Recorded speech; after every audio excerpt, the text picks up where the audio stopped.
Hello guys, welcome back to petro head moto garage. അപ്പോൾ നമ്മുടെ ഇന്നത്തെ വീഡിയോ ഇതാണ്ടല്ലേ, ബാക്കിൽ നമുക്ക് വേറൊരു കരിമ്പുലിയും കൂടെ വന്നിട്ടുണ്ട് കേട്ടോ.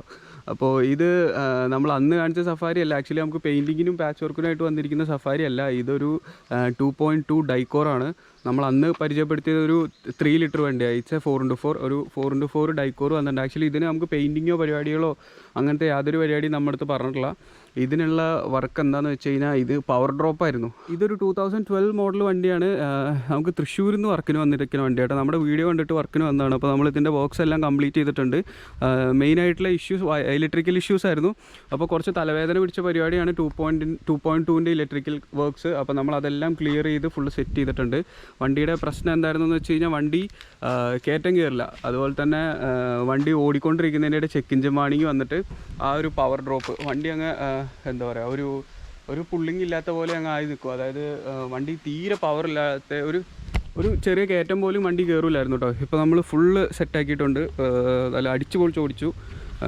വണ്ടിയുടെ വർക്ക് കഴിഞ്ഞിട്ട് ഏകദേശം നമ്മൾ 2-3 ദിവസത്തോളം കയ്യിൽ വെച്ച് ടെസ്റ്റ് ഡ്രൈവ് ഒക്കെ ചെയ്ത് നോക്കി. വണ്ടിയുടെ ഓണർ നമ്മുടെ ബൈജു ബ്രോ ഇവിടെ ഇല്ല കേട്ടോ, US-ലാണ് ഉള്ളത്. അപ്പോൾ ആളുടെ കസിനാണ് വണ്ടി കൊണ്ടുവന്ന് തന്നത്. വണ്ടി കൊണ്ടുവന്ന് തരുമ്പം ഞങ്ങൾ ഓടിച്ചു നോക്കി. നല്ല രീതിയിലുള്ള പവർ ഡ്രോപ്പും കാര്യങ്ങളും എല്ലാം ഉണ്ടായിരുന്നു. അപ്പോൾ അവർക്ക് എങ്ങനെയെങ്കിലും ഇതൊന്ന് ക്ലിയർ ചെയ്ത് കൊടുക്കണം എന്ന് പറഞ്ഞു. ആള് സഫാരിയുടെ വലിയൊരു ഫാനാണ്. ആളുടെ കയ്യിലൊരു പെട്രോൾ സഫാരി ഉണ്ട്, 4x4 പെട്രോൾ സഫാരി ഉണ്ട് ആളുടെ അടുത്ത്. അപ്പോൾ നമ്മൾ അതിന് മിസ്ഫയറിങ്ങും കാര്യങ്ങളും ഒക്കെ ആയിട്ട് കുറച്ച് പ്രശ്നമുണ്ട്. അപ്പോൾ ഇതിൻ്റെ വർക്ക്സ് കഴിഞ്ഞിട്ട് അത് തരാമെന്ന് പറഞ്ഞിട്ടുണ്ട്. പിന്നെ അതുപോലെ തന്നെ ഒരു CRAയും കൂടി ഉണ്ട് കേട്ടോ, ഒരു അടിപൊളി ഒരു CRAയും കൂടെ ആളുടെ കയ്യിലുണ്ട്. അപ്പോൾ ആ 2 വണ്ടിയും നമുക്ക് ഇത് കൊണ്ടുപോയി അവർ ഓടിച്ചൊക്കെ നോക്കി അവർ സാറ്റിസ്ഫൈഡ് ആണെങ്കിൽ ആ വണ്ടി കൂടെ നമുക്ക് വർക്കിന് തരാമെന്ന് പറഞ്ഞിട്ടുണ്ട്. അപ്പോൾ ഇതിൻ്റെ പ്രശ്നം എന്തായിരുന്നു വെച്ച് കഴിഞ്ഞാൽ ഇലക്ട്രിക്കൽ മൊത്തം പ്രശ്നമായിരുന്നു ഈ വണ്ടിയുടെ. നമുക്ക് വന്ന വർക്ക് ഇലക്ട്രിക്കൽ വർക്കായിരുന്നു. നമ്മളത് കംപ്ലീറ്റ് ചെയ്ത് കൊടുത്തു. പവർ ലോസിൻ്റെ ആയിരുന്നു മെയിനായിട്ടുള്ള വിഷയം. പിന്നെ 4x4ൻ്റെയും വന്നിട്ടുണ്ടായിരുന്നു. അപ്പോൾ 4x4ൻ്റെ നമുക്ക് ചെയ്യാനായിട്ട് കുറച്ച് ടാസ്ക് ഉണ്ട്. കാരണം എന്താ വെച്ചാൽ അതിൻ്റെ മൊഡ്യൂൾസിനൊക്കെ കുറച്ച് ടാസ്ക് ഉള്ളതുകൊണ്ട് നമുക്ക് ഒന്നല്ലെങ്കിൽ അത് സ്വാപ്പ് ചെയ്യാൻ പറ്റിയ മൊഡ്യൂൾ നമുക്ക് കിട്ടണം. അതല്ലെങ്കിൽ നമ്മളത് ഫൈൻഡ് ചെയ്ത് അങ്ങനെയൊക്കെ സെറ്റ് ചെയ്തിട്ടൊക്കെ വേണം ഇതിൻ്റെ 4x4 ചെയ്യാനായിട്ട്. അപ്പോൾ നമ്മൾ ആക്ച്വലി അതിൻ്റെ മോട്ടർ നമ്മൾ പുറത്തുനിന്ന് കണക്ട് ചെയ്ത് നോക്കുമ്പം അത് 4 വീലും 4Hഉം 4Lലേക്കൊക്കെ എൻഗേജ് ആകുന്നുണ്ട്. അതിന് പ്രശ്നമൊന്നുമില്ല. മോട്ടർ പ്രോപ്പർ വർക്കിംഗ് ആണ്. അപ്പോൾ ഇലക്ട്രിക്കൽ തന്നെയാണ് പ്രശ്നം. അപ്പോൾ എന്താണെന്ന് വെച്ച് കഴിഞ്ഞാൽ നമുക്ക് കുറച്ച് ടൈം എടുത്ത് ചെയ്യേണ്ട പരിപാടിയാണ്. കാരണം ഇതിൻ്റെ ഇലക്ട്രിക്കൽ ചെയ്യാൻ നമുക്ക് വയറിങ് ഉള്ളിൽ എന്തെങ്കിലുമൊക്കെ ഒന്ന് പിച്ച് പറിക്കാൻ പോലും നമുക്ക് തോന്നത്തില്ല. കാരണം എന്താ വെച്ചാൽ വണ്ടി അത്രയ്ക്ക് അടിപൊളിയായിട്ടാണ് മെയിൻറ്റെയിൻ ചെയ്തിരിക്കുന്നത് കേട്ടോ. ഈ സീറ്റ് വർക്ക് എന്നൊക്കെ പറഞ്ഞു കഴിഞ്ഞാൽ നല്ല സൂപ്പറായിട്ട് എന്നെ ഒരു കംഫർട്ടാണെന്ന് അറിയാം ഈ സീറ്റിലിരിക്കാനാണ്. അതുപോലെ ഇതിൻ്റെ ലെതർ മെറ്റീരിയൽ ആണെങ്കിലും അത്യാവശ്യം നല്ല രീതിയിലുള്ള ക്വാളിറ്റി ഉണ്ട്. പിന്നെ 4x4ൻ്റെ മൊഡ്യൂൾസൊക്കെ വരുന്നത് സീറ്റിന് അടിയിലായിട്ടാണ്. അപ്പോൾ നമുക്ക് ഈ വയറിങ്സ് ഒക്കെ ചെക്ക് ചെയ്യുകയാണെങ്കിൽ ഈ കാണുന്ന മാറ്റൊക്കെ എടുക്കണം. അപ്പോൾ നമ്മൾ ഈ പവർ ഡ്രോപ്പിൻ്റെ പ്രോബ്ലംസ് ഒക്കെ സോൾവ് ചെയ്തുകൊണ്ട് അവരെ കൊണ്ടുപോയി ഒന്ന് ഓടിച്ചൊക്കെ നോക്കിയിട്ട് വീണ്ടും നമ്മുടെ അടുത്തേക്ക് വീണ്ടും വർക്കിന് വരുന്നുണ്ട്. അത് നമ്മൾ ആ സമയത്ത് നമ്മൾ 4x4 ഒക്കെ ക്ലിയർ ചെയ്യും. അപ്പോൾ എന്താ വെച്ച് കഴിഞ്ഞാൽ ഇതിൻ്റെ വയറിങ്സ് ചെക്ക് ചെയ്യുകയാണെങ്കിൽ ഈ കാണുന്ന മാറ്റൊക്കെ കണ്ടോ, മാറ്റൊക്കെ ആക്ച്വലി സൂപ്പറായിട്ടാണ് ചെയ്തിരിക്കുന്നത് കേട്ടോ. അടിപൊളിയായിട്ട് ഇതിൻ്റെ മാറ്റൊക്കെ ചെയ്തിട്ടുണ്ട്. മാറ്റൊക്കെ പുറത്തെടുക്കേണ്ടത് കൊണ്ട് നമ്മൾ ആ ഒരു വയറിങ്സ് ഇവിടെ വരെയുള്ള കണക്ഷൻസ് മാത്രം ചെക്ക് ചെയ്ത് അങ്ങനെ നിർത്തിയിരിക്കുക കേട്ടോ. അതായത് ഇതൊന്നും നമുക്ക് ഡാമേജ് ആകാത്ത രീതിയിൽ നമുക്കത് എടുക്കണം. കാരണം എന്താ വെച്ച് കഴിഞ്ഞാൽ നമ്മൾ വർക്ക് ഈസി ആക്കാനായിട്ട് അതൊക്കെ കീറി കഴിഞ്ഞ് കഴിഞ്ഞാൽ എന്താ പറയുക, ഇത്രയും അത്യാവശ്യം നല്ല കോസ്റ്റ്ലി ആയിട്ടുള്ള സീറ്റ് വർക്ക്സ് ഒക്കെയാണ് ചെയ്തിരിക്കുന്നത്. അതുപോലെ ഇൻറ്റീരിയറൊക്കെ തന്നെ നല്ല അടിപൊളിയായിട്ട് ചെയ്തിട്ടുണ്ട് കേട്ടോ. വണ്ടി വെൽ മെയിൻറ്റൈൻഡ് ആണ്. എന്താ പറയുക, ഇത് എനിക്ക് തോന്നുന്നു ബാക്ക് ടു ഷോറൂം കണ്ടീഷനിലേക്ക് ആക്കാനുള്ളൊരു പരിപാടിയിലാണ് എനിക്ക് തോന്നുന്നു. ഇപ്പം നിലവിലുള്ള വർക്ക്സ് നമ്മുടെ അടുത്ത് പറഞ്ഞ വർക്ക് നമ്മൾ കംപ്ലീറ്റ് ചെയ്തു. അതിൽ 4x4ൻ്റെ മൊഡ്യൂൾസും കാര്യങ്ങളൊക്കെ നമുക്കൊന്ന് സെറ്റ് ചെയ്തിട്ട് അതിനുശേഷം നമ്മൾ അതും കൂടെ റെഡി ആയി കഴിഞ്ഞ് കഴിഞ്ഞാൽ നമുക്ക് വന്ന വർക്കെല്ലാം ഓക്കെ ആയി. ഇപ്പോൾ നമ്മൾ എന്താണെങ്കിലും പവർ ഡ്രോപ്പിൻ്റെ ഇഷ്യൂസ് സോൾവ് ചെയ്തപ്പോൾ തന്നെ എന്താണല്ലോ അവരുടെ അടുത്ത് കുറച്ച് ദിവസം ഓടിച്ച് നോക്കിക്കോളാൻ പറയാം. കാരണം എന്താ വെച്ചാൽ നമുക്ക് ഞാൻ പറഞ്ഞില്ലേ 4x4ൻ്റെ സീറ്റിൻ്റെ അടിയിൽ വരുന്ന മൊഡ്യൂൾസ് സംഭവങ്ങളൊക്കെ നമുക്കൊന്ന് സോഴ്സ് ചെയ്യാനായിട്ട് കുറച്ച് ടൈം വേണം. അപ്പോൾ എന്താ വെച്ചാൽ അതിന് അത്യാവശ്യം എക്സ്പെൻസീവ് ആയിട്ടുള്ള മൊഡ്യൂളാണ്. അപ്പോൾ നമുക്ക് ഡൽഹിക്ക് ഒരു ട്രിപ്പ് പോകുന്നുണ്ട്. അപ്പോൾ ആ സമയത്ത് നമ്മൾ അവിടുന്ന് ചീപ്പായിട്ട് സ്ക്രാപ്പ് ചെയ്യുന്ന വർക്കിംഗ് കണ്ടീഷനിലുള്ള മൊഡ്യൂൾസ് ഏതെങ്കിലും കിട്ടുവാണെങ്കിൽ നമുക്ക് അങ്ങനെ ഈസി ആയിട്ട് സ്വാപ്പ് ചെയ്ത് വെച്ച് നോക്കി എന്താണെന്നുള്ളത് വലിയ തലവേദന ഇല്ലാതെ പെട്ടെന്ന് ഈസി ആയിട്ട് കണ്ടുപിടിക്കാൻ പറ്റും. അപ്പോൾ ഈ വണ്ടിയുടെ ഓണർ ഈ വണ്ടി ആക്ച്വലി ഒരുപാട് വർക്ക്ഷോപ്പിൽ കാണിച്ചാണ്. അവരൊക്കെ അവസാനം കൈ ഒഴിഞ്ഞു, അല്ലെങ്കിൽ അവരൊക്കെ കൊടുത്തിട്ടും ക്ലിയർ ആയിട്ടില്ല എന്ന് പറഞ്ഞു. അതുപോലെ തന്നെ പെട്രോൾ സഫാരി 4x4ഉം ഏതോ ഒരു വർക്ക്ഷോപ്പിൽ കൊടുത്തിട്ട് അത് റെഡി ആവാണ്ട് വീണ്ടും തിരിച്ചു വന്നുകൊണ്ടിരിക്കുകയാണ്. അതും കൊണ്ട് തരാമെന്ന് പറഞ്ഞിട്ടുണ്ട് നമുക്ക് വർക്കിനായിട്ട് കേട്ടോ. അപ്പോൾ അതിൻ്റെയൊക്കെ വർക്ക്സ് നമ്മൾ അപ്ഡേറ്റ് ചെയ്യുന്നതായിരിക്കും. അപ്പോൾ ഞാൻ ഈ വണ്ടിയുടെ പവർ ഡ്രോപ്പിൻ്റെ ഇഷ്യൂസ് ഫുള്ള് ക്ലിയർ ചെയ്തു എന്ന് പറഞ്ഞിട്ട് ഞാൻ ആൾക്കൊരു വീഡിയോ അയച്ചു കൊടുത്തപ്പോൾ എനിക്ക് അയച്ച വോയിസ് നോട്ട് ഞാൻ ജസ്റ്റ് ഒന്ന് കേൾപ്പിച്ചു തരാം കേട്ടോ. അതൊന്നും നിങ്ങൾ കേട്ടോ. വലിയൊരു കടമയാണ് നമ്മൾ കടന്നു കിട്ടിയത്. വണ്ടി എടുത്ത് മര്യാദയ്ക്ക് ഓടിക്കാൻ പറ്റിയിട്ടുണ്ടായിരുന്നില്ല. Thank you very much. It's a BS4 Safari VX 2.2 4x4. Air bag വരുന്ന ടൈപ്പ് വണ്ടിയാണ്. ലുക്കിനെ പറ്റി നമ്മൾ ഓൾറെഡി ആ 3 ലിറ്ററിൻ്റെ പറഞ്ഞു കഴിഞ്ഞപ്പോൾ നമ്മൾ സഫാരിയുടെ ലുക്കിനെ പറ്റി വർണ്ണിച്ചതാണ്. അപ്പോൾ ഒരുപാട് പേര് ഇതിൽ നെഗറ്റീവ് പറയുന്നുണ്ട് കേട്ടോ. മേ ബി അവർ വേറെ ഏതെങ്കിലും കമ്പനിയുടെ ഫാൻ ബോയ്സ് ആയിരിക്കും. അപ്പോൾ അല്ലാതെ നമ്മളെന്ന് പറഞ്ഞു കഴിഞ്ഞാൽ നമുക്ക് അങ്ങനെ ഒരു വണ്ടിയോടും പ്രത്യേകിച്ച് ഒരു ഫാൻ ബേസ് ഒന്നുമില്ല. നമുക്ക് തന്നിരിക്കുന്ന വണ്ടികൾ, ഇഷ്ടപ്പെട്ട വണ്ടികൾ നമ്മൾ കയ്യിൽ വെക്കുന്നു, ഓടിക്കുന്നു, അതിൻ്റെ കാര്യങ്ങൾ പറയുന്നു.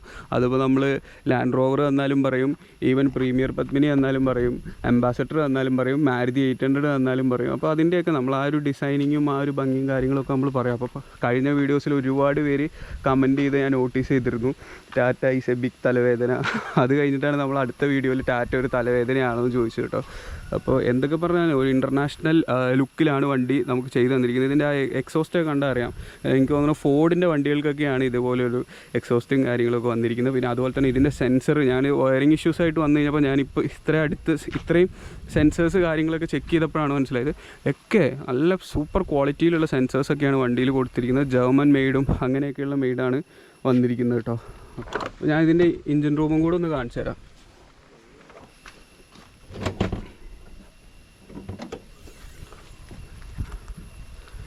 ഗൈസ്, ഇതാണ് ഇതിന് 2.2ൻ്റെ ഒരു എഞ്ചിൻ റൂം വരുന്നത് കേട്ടോ.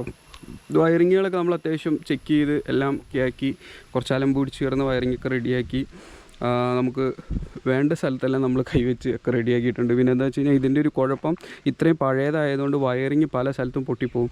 ഈ വണ്ടിയുടെ മെയിനായിട്ടുള്ള ഈ വണ്ടി പല വണ്ടികളും ഓടാണ്ടും പല പ്രശ്നങ്ങളുമായിട്ട് നിൽക്കുന്നത് ആക്ച്വലി എഞ്ചിൻ്റെ പ്രശ്നം കൊണ്ടല്ല. പ്രോപ്പറായിട്ട് മെയിൻറ്റെയിൻ ചെയ്തിട്ടില്ലെങ്കിൽ ഡെഫിനറ്റ്ലി ഇത് കംപ്ലൈൻ്റ് ആവും. അല്ലാത്ത വണ്ടികളൊക്കെ സെൻസർ ഇഷ്യൂസാണ്. സെൻസർ ഇഷ്യൂസിൽ ഒരു 75% സെൻസറിൻ്റെ ഇഷ്യൂസ് വരുന്നത് വയറിംഗ് ഡാമേജ് കൊണ്ടാണ്. പല വയറിങ്ങുകൾ പൊട്ടും, വയറിങ്ങുകൾ പ്രോപ്പർ ടാഗ് ചെയ്യാത്തതുകൊണ്ട് അവിടെ ഇവിടെ ഉരഞ്ഞിട്ട് ഗ്രൗണ്ട് ആവും. അങ്ങനെയുള്ള പ്രശ്നങ്ങൾ കൊണ്ടൊക്കെയാണ് പല വണ്ടികളും സെൻസർ ഇഷ്യൂസ് വരുന്നത്. 2.2 സെക്കൻഡ്സ് വണ്ടി മേടിച്ച് ഒരുപാട് പേർക്ക് പണി കിട്ടിയവരൊക്കെ ഉണ്ടാവും. അവരൊക്കെ മേ ബി വന്ന് കമൻറ്റ് ചെയ്യാൻ സാധ്യതയുണ്ട്. ഇത് നമുക്കങ്ങനെ ഈസി ആയിട്ട് മെയിൻറ്റെയിൻ ചെയ്യാൻ പറ്റുമെന്ന് വെച്ച് കഴിഞ്ഞാൽ നമ്മളിതിൻ്റെ വയറിംഗ് ഹാർനസ് കട്ട് ചെയ്യുക, ലൂപ്പ് ചെയ്യുക, അങ്ങനത്തെ പരിപാടി ചെയ്യാണ്ടിരിക്കുക. എലി മാക്സിമം കടിക്കാതിരിക്കാനായിട്ട് ശ്രമിക്കുക. നമുക്ക് ശ്രമിക്കാനേ പറ്റുള്ളൂ, കടിക്കാണ്ടിരിക്കാൻ ഒരിക്കലും ഒന്നും ചെയ്യാൻ പറ്റില്ല. അവർ കയറി കഴിഞ്ഞാൽ കടിക്കുക. അതേപോലെ ലോങ് ടൈം ഒരുപാട് കാലം നിർത്തി വെച്ചിട്ട് പോകുന്ന വണ്ടിയാണെങ്കിൽ, കാരണം എന്താ വെച്ചാൽ ബാറ്ററി കണക്ട് ചെയ്ത് വെച്ച് കഴിഞ്ഞാൽ എലികൾ കടിക്കുമ്പോൾ അവർക്ക് ഈ എന്താ പറയുക, ബാറ്ററിയിൽ കടിക്കുമ്പോൾ ഒരു എർത്തിൻ്റെ ഫീൽ കിട്ടും. ആ ഫീൽ കിട്ടുമ്പോൾ ഈ എലികൾ എന്ത് ചെയ്യുന്നു വെച്ച് കഴിഞ്ഞാൽ കൂടുതൽ കടിച്ച് പോകും. പക്ഷേ നേരെ മറിച്ച് എന്താ പറയുക, ഈ ബാറ്ററിയുടെ ആ ഒരു കണക്ഷൻ ഇല്ലെങ്കിൽ അവർ 1-2 കടി അടിച്ച് അവിടെ നിർത്തും. അത് നമുക്ക് എന്താ പറയുക, ആ ഒരു എക്സ്പീരിയൻസ് ഉള്ളതുകൊണ്ടാണ് പറയുന്നത്. നമ്മളങ്ങനെ ചെയ്തിട്ട് നമുക്ക് നല്ല മാറ്റമുണ്ട്. പക്ഷേ ഡെയിലി എടുത്തുകൊണ്ട് പോകുന്ന വണ്ടികൾക്കൊന്നും ചെയ്യാൻ പറ്റില്ല. ഒരുപാട് സമയം നിർത്തിയിടുന്ന വണ്ടികളാണെങ്കിൽ നമുക്ക് ആ ഒരു ബാറ്ററി അഴിച്ചിട്ട് കഴിഞ്ഞാൽ കുറേ എലിയുടെ കടിച്ച് നശിപ്പിക്കുന്നത് കുറച്ച് കിട്ടും. അപ്പോൾ അതാണ് നമുക്ക് ഇതിനകത്ത് പറയാനുള്ളത്. അപ്പോൾ എഞ്ചിൻ റൂമിൽ എപ്പോഴും നമ്മൾ എക്സ്പ്ലെയിൻ ചെയ്ത് തകർക്കണതാണ്. നമ്മളിതിന് മുമ്പ് ചെയ്ത സഫാരിനേക്കാളും കുറച്ച് സാധനങ്ങളൊക്കെ ഇവിടെ അധികം വന്നിട്ടുണ്ട്.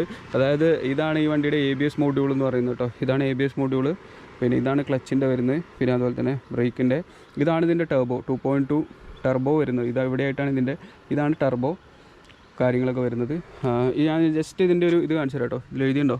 ഓക്കെ, ഈ സാധനം നമുക്ക് കാണുന്നുണ്ടോ എന്നറിയില്ല. സീമെൻസ് എന്ന് പറഞ്ഞു കഴിഞ്ഞാൽ ഒരു സൂപ്പർ കമ്പനിയാണ്. സെൻസർ പണ്ട് സീമെൻസിൻ്റെ ഫോണൊക്കെ ഉണ്ടാവും. സീമെൻസിൻ്റെ ഫോൺ എന്നൊക്കെ പറഞ്ഞാൽ ശരിക്കും ഒരു നൊസ്റ്റാൾജിക് സാധനമാണ്. അപ്പോൾ സീമെൻസിൻ്റെ ആണ്. എനിക്കറിയില്ല അതിൻ്റെ പ്രൊണൗൺസിയേഷൻ അങ്ങനെ തന്നെയായിരിക്കും. അപ്പോൾ അങ്ങനെ അല്ലെങ്കിൽ നിങ്ങളതൊന്ന് കമൻറ്റ് ചെയ്തോട്ടോ. അപ്പോൾ അതിൻ്റെയാണ് ഇതിൻ്റെ സെൻസർ വന്നിരിക്കുന്നത്. അതിലൊരു ടാറ്റയുടെ ബാഡ്ജിങ് ഉണ്ട്, മെയ്ഡ് ഇൻ ജർമ്മനി. ടാറ്റയുടെ ബാഡ്ജിങ് വെച്ച് ജർമ്മൻ മെയ്ഡ് സാധനമാണ് ഇതിൽ കൊടുത്തിരിക്കുന്നത്. അപ്പോൾ ഏത് സെൻസർ ആയിക്കോട്ടെ, എല്ലാ സാധനങ്ങളും മാക്സിമം ക്വാളിറ്റിയിൽ അവർ ചെയ്യാൻ നോക്കിയിട്ടുണ്ട്. മെയിനായിട്ടുള്ള ഇഷ്യൂസ് ഇതിൻ്റെ വയറിംഗ് ആണ്. ഞാനിപ്പോൾ ഇത് ചെക്ക് ചെയ്താണെങ്കിലും വയറിംഗ് ഒരുപാട് സ്ഥലത്ത് ക്രാക്കും അതുപോലത്തെ സംഭവങ്ങളൊക്കെ ഉണ്ടായിരുന്നു. അപ്പോൾ അതൊക്കെ നമ്മൾ ക്ലിയർ ചെയ്ത് പറ്റുന്ന പോലെ എല്ലാം സെറ്റ് ചെയ്ത് വച്ചിട്ടുണ്ട്. വർക്ക് കഴിഞ്ഞു. അപ്പോൾ ഇത് കൊണ്ടുപോകാനായിട്ട് ആൾ വരാനുള്ള, അതായത് ഞാൻ പറഞ്ഞല്ലോ ഇതിൻ്റെ ഓണർ ഇവിടെ ഇല്ല, കൊണ്ടുവരാനുള്ള ആൾ ബിസിയാണ്. അതായത് എനിക്ക് കൊണ്ടു തന്ന ആളുടെ കസിനുണ്ട്, ആൾ ബിസിയാണ്. അപ്പോൾ 2 ദിവസത്തിൻ്റെ ഉള്ളിലോ 3 ദിവസത്തിൻ്റെ ഉള്ളിലോ വണ്ടി കൊണ്ടുപോകും. അപ്പോൾ ഞാൻ 2 ദിവസം ഞാനെടുത്ത് ചെറിയ ടെസ്റ്റ് ഡ്രൈവ്സൊക്കെ ഞാനിങ്ങനെ ചെയ്തു. വേറെ എന്തെങ്കിലും നമുക്ക് പ്രോബ്ലംസ് കിട്ടുന്നുണ്ടോ എന്നൊക്കെ ഉള്ളത് നമ്മൾ നോക്കി. സെൻസറിൻ്റെ ഫോൾട്ടായിരുന്നില്ല. അപ്പോൾ നമ്മൾ വീണ്ടും ഒന്ന് ഓടിച്ചൊക്കെ നോക്കി. എല്ലാം ഓക്കെയാണ്, സെറ്റാണ്, വേറെ പ്രശ്നങ്ങളൊന്നുമില്ല വണ്ടിക്ക്. നമുക്ക് തന്ന വർക്ക് നമ്മൾ അടിപൊളിയായിട്ട് ഫിനിഷ് ചെയ്തിട്ടുണ്ട്. അപ്പോൾ ഇതാണ് നമ്മുടെ ഇന്നത്തെ ചെറിയൊരു വീഡിയോ. അടുത്തൊരു വീഡിയോ ആയിട്ട് കാണാം. അതുവരെ ബൈ.